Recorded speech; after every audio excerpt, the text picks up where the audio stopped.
Alô, pessoal, boa tarde. Boa tarde aí a todos os seguidores do Viking, Instituto Homem Sigma. Eh, Primeiramente, pessoal, eu gostaria de deixar um recado a todas as pessoas que escutaram o relato do policial militar. O policial militar que foi vítima da suposta católica tradicionalista, tá?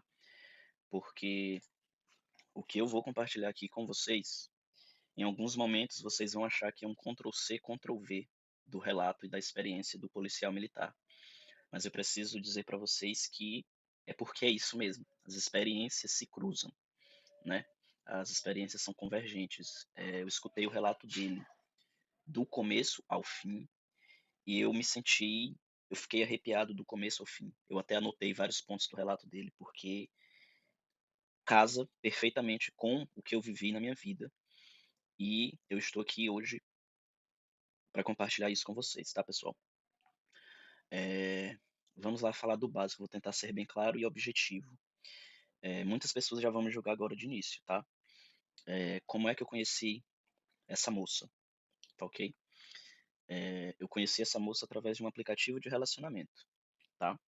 Esses aplicativos de relacionamento estilo Tinder, Badoo e etc. Porém, a coisa não se desenvolveu por lá, porque, coincidentemente, é, essa moça, apesar de nos conhecermos assim, dessa forma, nós acabamos descobrindo um tempinho depois que estudávamos na mesma instituição de ensino, tá?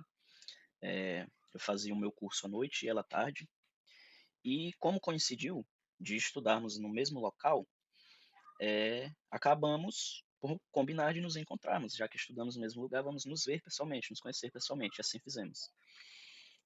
Pois bem, pessoal, alguém extremamente dócil, uma pessoa extremamente amorosa, sociável, de bem com a vida, tá? Nada que seja possível desconfiar de primeiro momento, nada, absolutamente, tá? Pois bem, as coisas evoluíram, tá? As coisas evoluíram, começamos a nos gostar mais e mais, e aqui já entra algumas coisas que o policial colocou no relato dele. Eu vou aproveitar o gancho dele e vou falar da minha experiência. Pessoal, borderlines, borderline, seja narcisista, ou seja mesmo um psicopata, não importa qual transtorno, essas pessoas, pessoal, elas têm uma capacidade de farejar pessoas carentes. Essas pessoas têm uma capacidade de perceber vulnerabilidade em você, tá? Eu não minto para vocês, eu estava vivendo uma fase da minha vida, eu ainda vivo essa fase, de uma certa carência, uma certa necessidade de afeto. Eu perdi meu pai na Covid, em 2021. Eu não pude sequer me despedir dele, porque aquela maldita doença não permitia, né? Eu não pude nem abrir o caixão dele e olhar para ele. Eu vinha desde então na minha vida com um certo buraco, sabe, uma certa carência afetiva e emocional. E eu sentia necessidade de colocar alguma coisa no lugar, dar algum sentido novo para minha vida, sabe? E essa pessoa pareceu a pessoa ideal, tá? Eu me identifiquei com ela, tá? Semelhantemente ao relato do amigo policial, ela percebeu a carência em mim. São pessoas extremamente astutas, tá, pessoal? São pessoas extremamente astutas. Elas conseguem suscitar em nós que somos homens a necessidade de proteção, exatamente como o amigo falou no relato anterior dele. Nós, homens, já temos isso instintivamente, né? Naturalmente. Nós já queremos proteger, não é isso? E essas pessoas têm a capacidade de instigar ainda mais isso na gente, tá? Também cometi os mesmos erros do policial. Até os nossos erros também foram parecidos, tá? Eu identifiquei red flags. Sim, eu identifiquei red flags. Eu tenho. Isso aqui eu nem considero uma red flag, tá? Mas eu vou botar, vamos supor que seja. Havia uma certa diferença de idade entre nós, tá? Só para situar vocês no tempo, pessoal, isso aconteceu há poucos meses, tá? Na minha vida, essa experiência negativa com ela. Eu tenho 25 anos de idade. Irei fazer 26 no próximo mês. Essa moça tem 18, tá, pessoal? Aí são 7 anos de diferença de idade, né? 7 anos até que não é nada, por isso que eu não coloco isso como uma red flag, um alerta ou algo do tipo, mas ok. Mas a red flag mesmo foi nas redes sociais, que eu ignorei. Se apresentou a mim como uma mulher extremamente virtuosa, uma mulher de princípios cristãos e etc. Eu sou católico, tá, pessoal? Não sou o melhor exemplo do mundo, mas é, tento ser, tá? Tento seguir minha fé, vou à missa, rezo meu texto todos os dias, enfim. Eu percebi, em alguns momentos, alguma coisa me dizia que aquela moça estava fingindo falsas virtudes. Mas eu ignorei isso, tá? Eu ignorei isso. Pode me crucificar, mas eu ignorei isso. É, fotos muito expostas no Instagram. Que raios de virtude é essa? Que raios de cristianismo é esse que está mostrando o corpo em rede social? Ignorei algumas red flags, tá? As virtudes, as falsas virtudes, é, percebi ali inicialmente sim, percebi um grau de manipulação, mas ignorei isso, tá? Se eu tivesse é, feito o que minha intuição disse para me fazer, eu não estaria aqui gravando esse relato agora, mas vamos adiante. A situação dela é um pouco parecida também com a situação da moça do relato do amigo policial. Ela veio de outra cidade para estudar e trabalhar. Ela morava com uma tia, tá? Eu morava com uma tia até antes de morarmos juntos. Nós estávamos morando juntos. Eu vou chegar nesse ponto, tá? Aqui, pessoal, eu levanto outro ponto para vocês ficarem alertas quando estiverem conhecendo alguma mulher. Quando ela falava para mim da família dela, a família dela eram sempre as piores pessoas e ela, a coitadinha.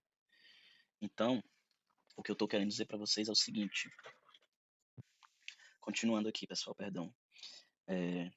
Tenham cuidado com pessoas que contam histórias para vocês e nessas histórias, essas pessoas sempre são as coitadinhas. Nas histórias em que ela me contava, a família dela não compreendia ela nunca. Ela não gostava de morar com essa pessoa, com essa tia que ela morava junto, porque essa tia dela supostamente abusava ela. Tenham cuidado com aquela velha dicotomia do opressor versus oprimido. Tenham cuidado com essas pessoas que se colocam sempre em situação de oprimido, tá, pessoal?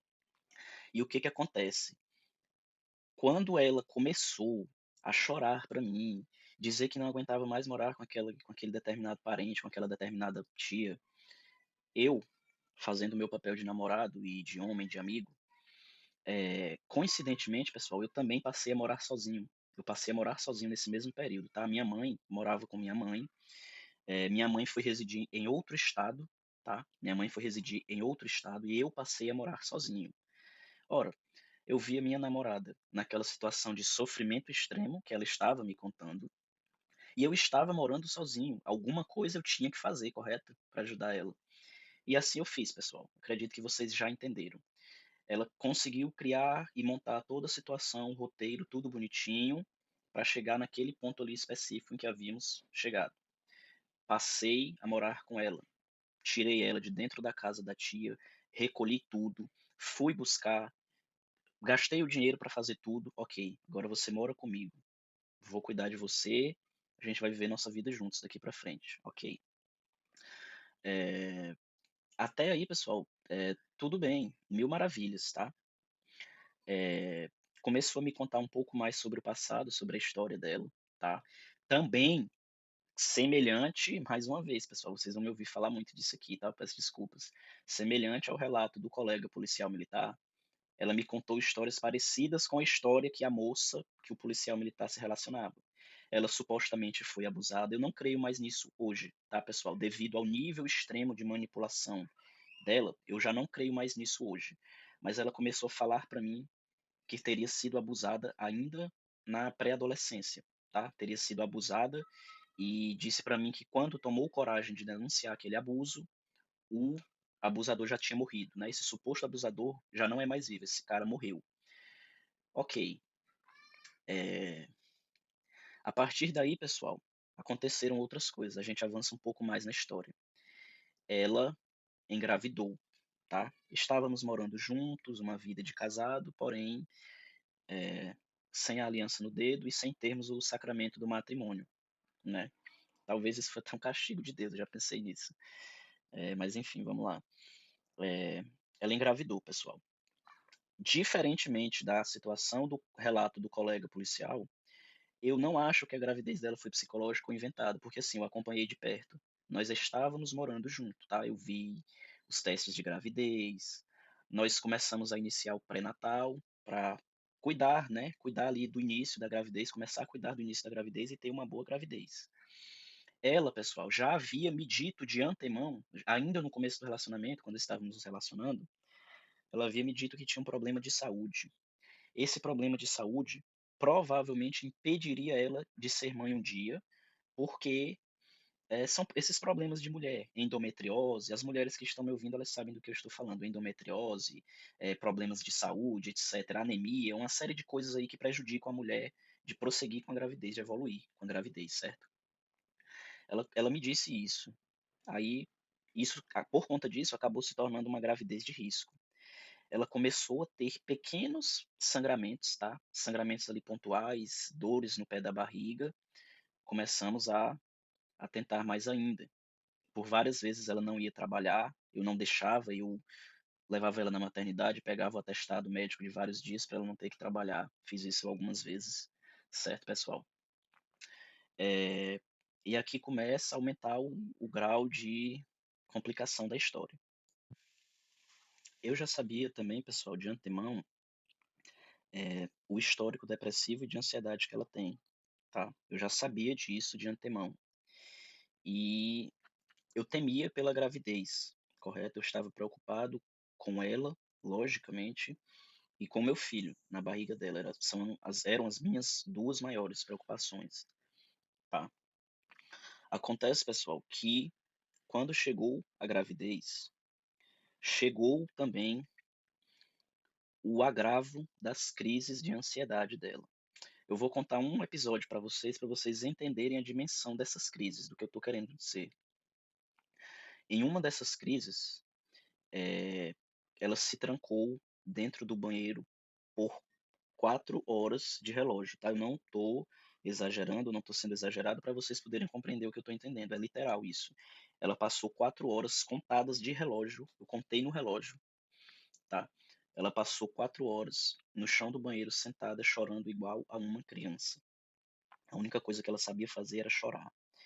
Eu já sabia, eu já havia entendido há muito tempo que tinha alguma coisa de errado com ela. Eu sabia que aquilo não poderia ser somente pela gravidez. Não poderia.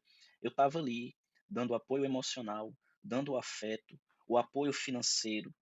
Eu, eu trabalho em dois empregos, tá, pessoal? Eu sou técnico de informática pela manhã, tá? Eu sou assistente de informática pela manhã. E à noite eu tenho trabalhado como entregador do iFood. Eu tenho moto, tenho cadastro como entregador e à noite trabalho fazendo entregas. Eu estava dando ali todo o suporte necessário, de todo tipo. E eu sabia que aquilo ali tinha alguma coisa errada. Eu sabia que tinha alguma coisa errada, especialmente pelo fato de ela não me contar absolutamente nada. É como se ela não conseguisse. O choro era como se estivesse implorando por ajuda, mas tinha alguma coisa travado, que não permitia, bloqueava ela me dizer. Essas crises de ansiedade, pessoal, foram se agravando. Esse caso que eu contei para vocês do choro no banheiro, eu fiquei com ela dentro do chão do banheiro às 4 horas, abraçado com ela, coloquei a cabeça dela nos meus ombros e disse a ela: quando você quiser falar, eu estou aqui para te ajudar. Estou aqui. Quando você se sentir à vontade, eu estou aqui. Não consegui arrancar nada. Já vinha já há um bom tempo tentando arrancar alguma coisa, entender o que estava se passando, o que estava acontecendo, sem sucesso. Quando a gente está desesperado, pessoal, a gente toma algumas medidas arbitrárias, isso é normal. Eu tomei uma medida arbitrária. Eu já não tinha mais saúde mental. Eu estava vendo a mulher que eu amava carregando meu filho, se afundando cada vez mais. Eu já tinha me esgotado, eu já estava esgotado emocionalmente, psicologicamente, fisicamente, porque eu já não dormia, pessoal. Eu já não dormia. Esses choros sem parar também aconteciam à noite, de madrugada do meu lado. Eu não conseguia dormir. Eu precisava acordar no outro dia de manhã cedo para trabalhar e eu não conseguia dormir. Isso já tinha me esgotado de todas as maneiras possíveis e impossíveis, tá? Dito isto, eu tomei a seguinte medida: vou ter que recorrer à família, já que eu não estou conseguindo, eu preciso recorrer a alguém. Alguém da família vai saber me ajudar, vai saber de alguma coisa que eu não sei que aconteceu no passado e por que que isso está dessa forma. Eu chamei a mãe dela, pessoal. A mãe dela ficou conosco aqui por 2 dias, tá? Uma sexta e um sábado. Eu chamei a mãe porque, poxa, mãe, a mãe vai conversar, ela vai se abrir com a mãe, ela vai entender o que está se passando e a gente vai poder ajudar ela, tá, pessoal? É, quando a mãe dela chegou aqui, quando a mãe dela chegou aqui, essas crises de ansiedade extrema começaram a virar surtos psicóticos, tá? Evoluíram para surtos psicóticos. Vocês já devem ter pesquisado sobre o borderline, né, o transtorno de personalidade borderline. As pessoas que são cometidas por esse transtorno, essas pessoas têm as fases, não é? Tem a fase da idealização, né? Eles idealizam, glorificam o parceiro, né? Faltam canonizar e colocar você num pedestal de tão bom que você é. Tem a fase do descarte, não é isso? A fase da desvalorização. E aí, com esses surtos, com essa agressividade que começou a emanar dela, começou o descarte comigo, a desvalorização. Eu, todo o tempo, desde o início até o fim, agindo com as melhores intenções possíveis, sendo a melhor pessoa que eu conseguia ser para ela e para a criança que ela estava carregando, meu filho. É, eu comecei a ser descartado, comecei a ser tratado como um lixo absoluto. Em um dos surtos, ela chegou a dizer que eu não compreendia nada naquele momento ainda, mas nos surtos, nas crises de surto, ela chegou a dizer que eu desgracei a vida dela, que eu fui a pior coisa que aconteceu na vida dela. E tudo aquilo ali, logicamente, me trazia um sofrimento existencial gigantesco, porque estava tudo muito incompreensível, eu não entendia nada daquilo, porque nada fazia sentido. E aí, pessoal, é, ela começou com umas saídas estranhas, tá?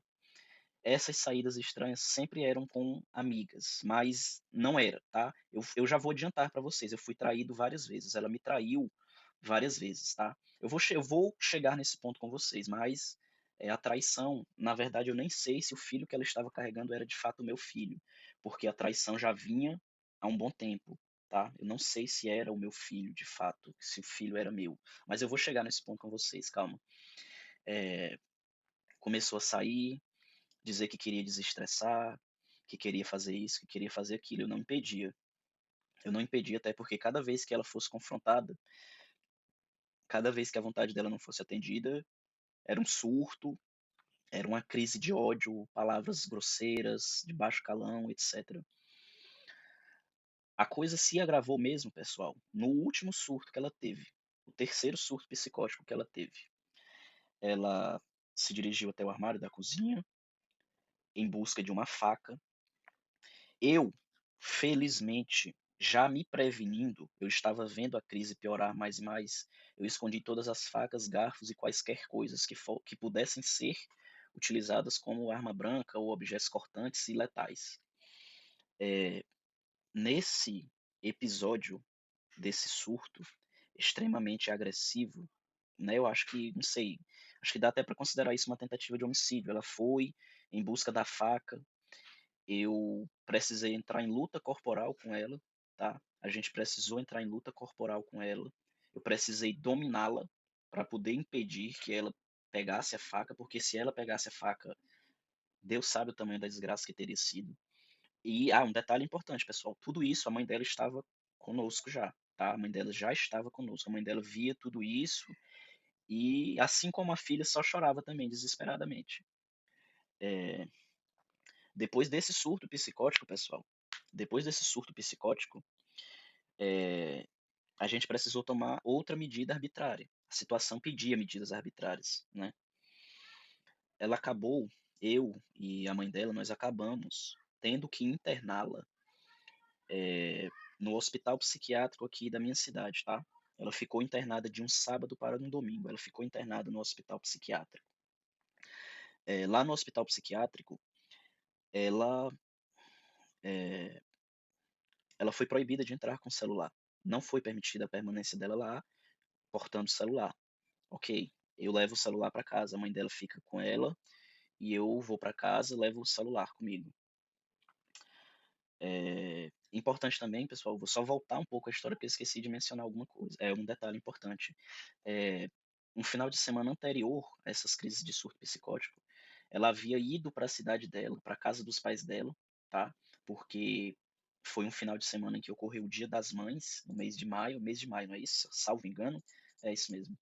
É, no mês de maio, né, no Dia das Mães, ela acabou indo passar o final de semana na casa dos pais dela, né, para poder ficar com a mãe, enfim, era Dia das Mães e tal. Lá, ela teve um sangramento muito forte, pessoal. É, quando ela teve esse sangramento muito forte, nós passamos a lidar com duas hipóteses. Bom, o sangramento foi muito forte, a gravidez ainda estava nas primeiras semanas, tá? Primeiras semanas de gravidez ainda. Pela força do sangramento, pelo nível do sangramento, nós passamos a lidar com a hipótese de que ela tinha tido um aborto, tinha perdido a criança. Passamos a lidar com essas duas hipóteses. Precisávamos aguardar mais alguns dias para poder repetir o exame de beta-HCG e comparar com o exame anterior que ela já tinha feito, né? Porque aí, comparando a quantidade de beta-HCG do exame anterior com a quantidade de beta-HCG do próximo exame que fôssemos fazer daqui a alguns dias, nós saberíamos se ela estava realmente grávida ou não, né? Se o nível estivesse acima, bem acima, significaria gravidez, e se o nível estivesse só um pouquinho acima ou no mesmo nível, realmente foi um aborto, ela perdeu. Voltando agora à história, pessoal. Ela ficou internada num hospital psiquiátrico bem famoso aqui da minha cidade, tá? Hospital Areolino de Abreu. É, eu fiquei com o celular dela, né, pessoal? E como eu não compreendia nada daquela situação, porque ela não me dizia nada. A mãe dela não era capaz de me dizer nada, parecia que sabia menos do que eu. Eu achei aquilo muito estranho, aquele mistério todo. Eu levei o celular dela para casa. No celular dela, eu precisei tomar mais uma atitude arbitrária. Eu preciso olhar o celular dela, eu preciso entender o que está se passando com essa pessoa. Por que que essas coisas estão acontecendo?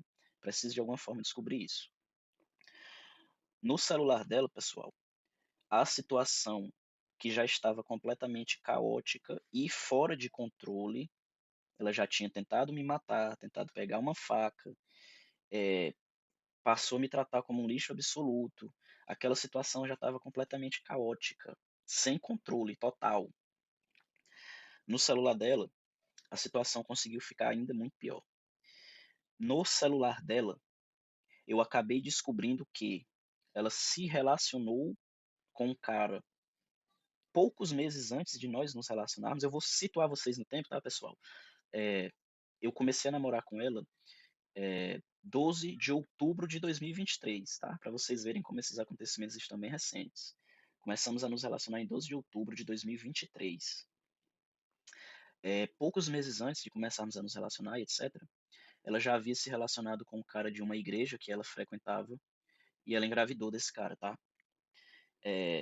Esse cara, um verdadeiro moleque, vagabundo, enfim, sugeriu várias vezes que ela abortasse, que não queria criança, porque aquilo ali seria um escândalo para ele. O pai dele era pastor, bem típico, né, dessa gente. E enfim, eu descobri o primeiro choque ali. Ela já era mãe. Essa criança, pessoal, a previsão de nascimento era para o mês de maio de 2024, tá? A previsão de nascimento dessa criança era maio de 2024, mas devido aos problemas de saúde dela, essa criança acabou sendo retirada de forma prematura em janeiro, certo? Em janeiro, nós ainda não morávamos juntos, a minha vida era muito corrida, trabalhando em dois empregos, estudando. Nós nos víamos uma vez na semana, tinha semanas que nós não conseguíamos nos ver por conta da correria da vida e do dia a dia, tá? Aí eu descobri isso no celular dela. Ela deu à luz uma criança no mês de janeiro, de forma prematura. Ela estava escondendo isso de mim, tá? Ela escondeu isso de mim. E a época em que ela engravidou foi final do mês de março, começo do mês de abril, já 2024, né, pessoal? Ou seja, quando ela engravidou de mim, ela ainda estava de resguardo do filho anterior, ela não poderia ter uma nova gravidez, porque é muito arriscado, né, sendo que ela já tinha os problemas de saúde, ela não poderia ter uma nova gravidez ali naquele momento. Ela estava de resguardo, ela não poderia ter sequer as relações sexuais, né. A As mulheres que estão me ouvindo sabem bem disso, né, eu imagino que saibam. Eh, Aquilo ali foi um choque, foi o meu primeiro choque, tá. Eu descobri tudo isso no celular dela, eu vi as conversas dela com o pai da criança, tá, com esse cara que engravidou ela antes de mim. Eh, no celular dela, eu descobri a traição, as traições, tá, pessoal, plural. Eu não descobri traição, descobri as traições. Eu descobri que vocês lembram que eu falei que ela queria sair para desestressar com alguma amiga, etc, etc. Bom, basicamente, no celular eu comprovei que todas aquelas saídas eram, na verdade, traições, tá. Eu não sei, assim, nem mensurar quantas vezes e nem com quantos caras eu fui traído, tá.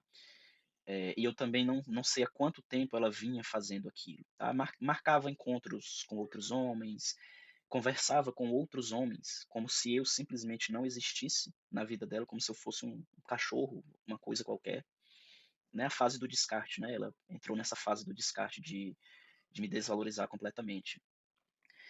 Eu comecei a juntar pontos, pessoal, muitos pontos. Eu comecei a perceber a pessoa manipuladora, narcisista e maquiavélica que ela é. Eu vou contar uma história para vocês.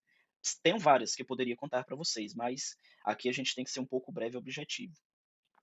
Uma das histórias que ela contou para mim, pessoal, prestem atenção na astúcia das pessoas que têm esse transtorno. Eh, o cara que engravidou ela antes de mim, ela havia criado, alguns meses antes, quando nós estávamos nos relacionando, ela havia criado a seguinte história para mim. Ela é filha única, tá, pessoal? Ela é filha única. Ela havia criado para mim a história de que os pais dela criaram um cara antes de ela nascer, e ela tinha esse irmão de criação. Ela é filha única, certo? Mas ela tinha esse suposto irmão de criação, era um irmão de criação, foi criado antes dela nascer pelos pais dela, até que um dia ela nasceu. Esse irmão de criação morreu num acidente de carro e eu não cheguei a ter a oportunidade de conhecer esse irmão dela. Fiquei muito triste na época, porque ela era filha única e ele seria como se fosse meu cunhado nessa história, né, irmão de criação dela, meu cunhado. E eu fiquei muito triste, né, fiquei muito consternado, não cheguei a conhecer ele, faleceu num acidente de carro, infelizmente. Esse suposto irmão de criação, pessoal, foi o cara que engravidou ela, ou seja, se vocês não entenderam ainda, vão entender agora. Ela criou essa história envolvendo esse cara, ela forjou com essa história a morte desse cara. Por que que ela forjou a morte? Uma pessoa que está morta não pode dar explicações a respeito de nada.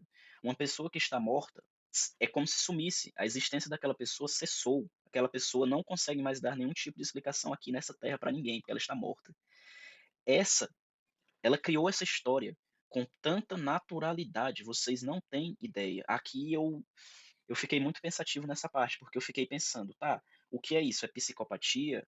É é narcisismo? O que é isso?".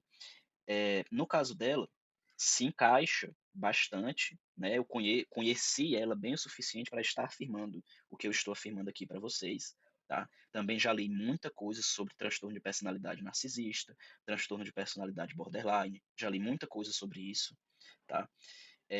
Baseado no que eu conheço, ela é borderline, tem todas as características do borderline, a questão da irritabilidade, os pensamentos paranoicos, a desassociação, né, são pessoas que desassociam o tempo todo, elas saem da realidade e entram num mundo que é só delas, enfim. Eh, Descoberto tudo isso, né, eu tirei a máscara, porque essas pessoas é uma coisa muito importante para vocês entenderem. As pessoas que possuem esses transtornos de personalidade, sejam eles quais for, essas pessoas encaram a vida como um grande teatro, tá? Um grande teatro onde elas são o personagem principal, aí entra a questão do ego, do narcisismo, né? São pessoas que só enxergam a elas mesmas. O bem delas é a coisa máxima que elas enxergam na frente delas, é o próprio bem-estar.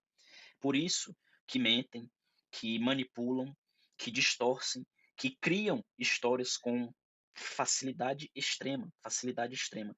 Quando ela criou essa história do suposto irmão de criação ter morrido, ela passou um dia inteiro sem falar comigo e eu fiquei desesperado. Meu Deus, quem morreu? Será que ela tá bem? O que foi que aconteceu?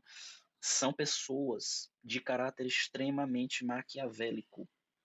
São pessoas que te contam uma mentira e como você ainda é vítima daquela situação, você ainda não sabe com quem você está lidando, você cai no jogo. Você joga exatamente o jogo que ela quer que você jogue. Você não é capaz de perceber nada até que a verdade seja revelada. No meu caso, a verdade foi revelada, graças a Deus.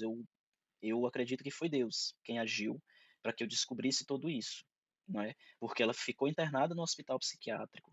Lá no hospital psiquiátrico, ela foi impedida pelos funcionários do hospital de portar celular, e foi através disso que eu consegui descobrir tudo.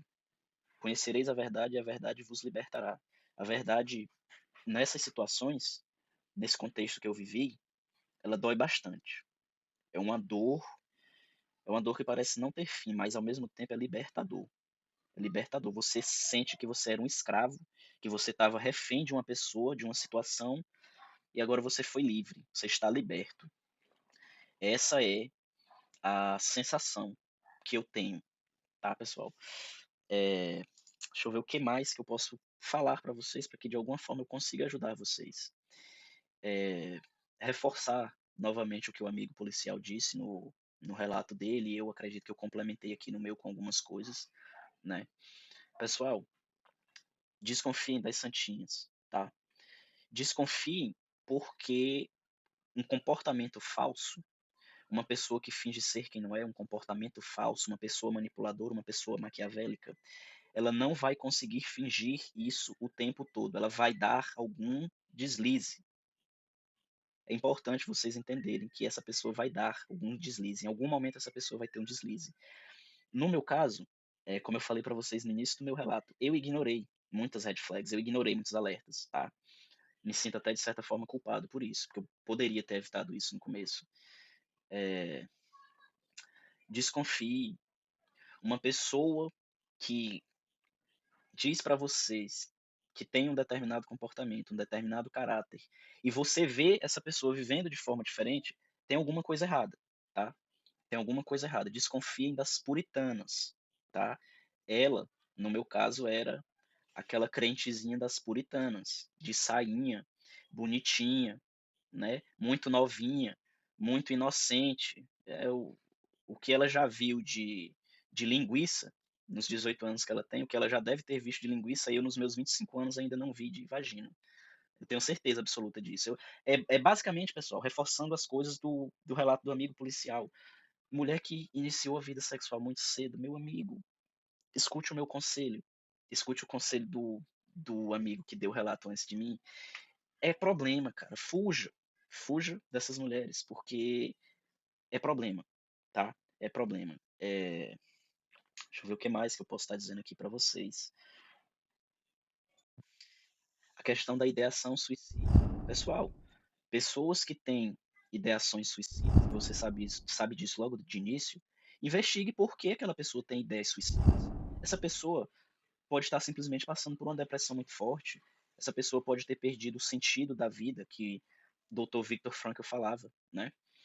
Essa pessoa pode ter perdido o sentido da vida, essa pessoa pode estar passando por um problema e não sabe como lidar, ou essa pessoa pode ter um transtorno mental, essa pessoa pode ser borderline, essa pessoa pode ser narcisista, pode ser um psicopata. É importante vocês entenderem o seguinte: essas pessoas estão por aí na sociedade, vivendo no meio de nós, tá? Elas não vão chegar para você dizendo: "Oi, eu sou perigosa, eu sou extremamente maquiavélica, manipuladora. Tu vai ser um cara extremamente gente boa comigo e no final de tudo ainda vou te colocar um par de chifres."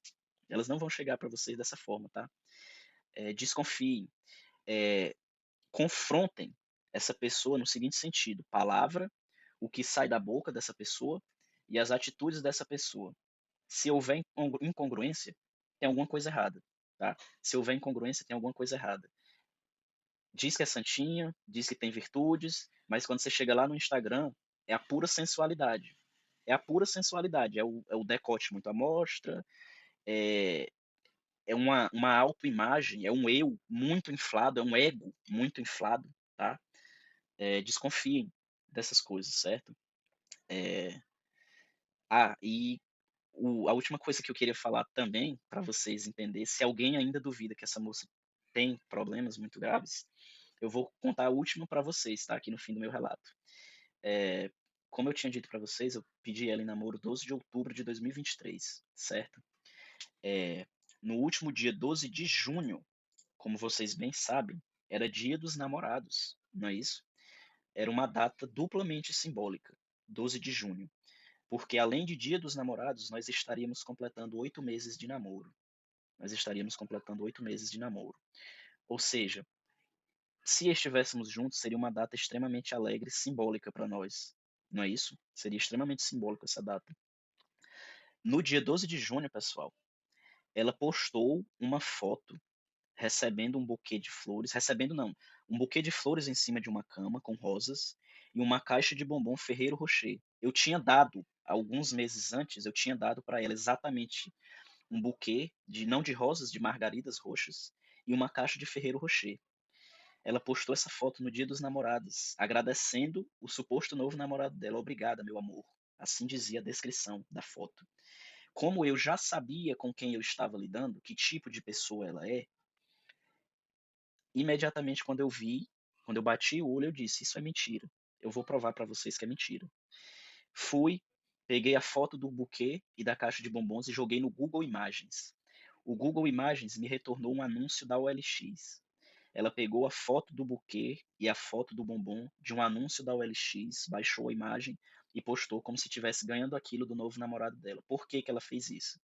Pessoal, essas pessoas elas são perversas porque gostam. Você entende?